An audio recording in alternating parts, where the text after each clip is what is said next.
Sa episode ng Pinoy Big Brother, Celebrity Collab Edition nitong Huwebes, May 29, 2025, nagpunta ang celebrity house guest na si Bianca Umali sa confession room upang kausapin at pasalamatan si Big Brother sa pagbisita niya sa PBB House. Nagpasalamat din ang aktres kay Kuya sa ibinigay sa kanyang pagkakataong matupad ang pangarap ng kanyang inang si Mommy May. Anya, baon ko po itong kwento na ito para sa lola ko, para sa magiging mga anak ko. Dagdag pa niya, sinasabi ng kalahati ng puso niya na gusto pa niyang manatili sa loob ng bahay ni Kuya, ngunit sinasabi ng kalahati ng puso niya na kailangan niya nang umalis. Sinabi rin ng aktres na sana raw ay nakapag-iwan siya ng magandang memories sa loob ng PBB House at sa puso ng mga housemate.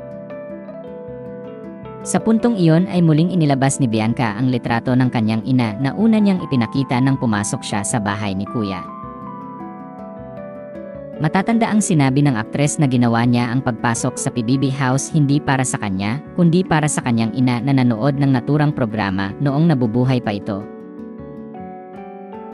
Dagdag niya, maraming salamat din daw po Kuya, natupad niyo ang pangarap niya. Baon ko po ito hanggang sa tumanda po ako Kuya. Bago lumabas ng PBB House ay may ipinaabot na munting regalo si Kuya kay Bianca para sa kanyang ina na nakalagay sa maliit na kahon. Naiyak ang aktres nang buksan niya ang kahon at makita ang housemate nameplate na may pangalan ng kanyang inang si May. Makikita rin sa likurang bahagi ng nameplate na yon ang pirma ni Big Brother. Kaya naman nagpapasalamat ang aktres sa natanggap na regalo para sa kanyang ina. Anya, Kuya salamat po. Sigurado po sumasayaw po siya ngayon sa theme song na Pinoy Ako, Doon Po sa Langit. Mommy, may nameplate ka na, housemate ka. Samantala, ibinalita sa 24 oras nitong Huwebes na inilarawan ng aktres ang pananatili niya sa PBB House na magical.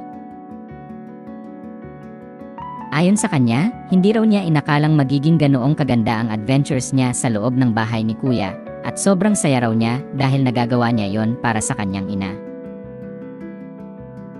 Anya, hindi ko akalain na magiging ganon kaganda yung pinagdaanan ko doon, yung adventure ko doon. And I was so happy all the more na I was able to do it for my mom. Marami pa kayong mapapanood. Ayoko spoil because the netizens will see it, pero ito sa dream come true, not just for myself, but for my mom. Nakatakdang mapanood si Bianca Umali sa Encantadia Chronicles, Sangre, na ipalalabas sa GMA Prime simula sa June 16, 2025.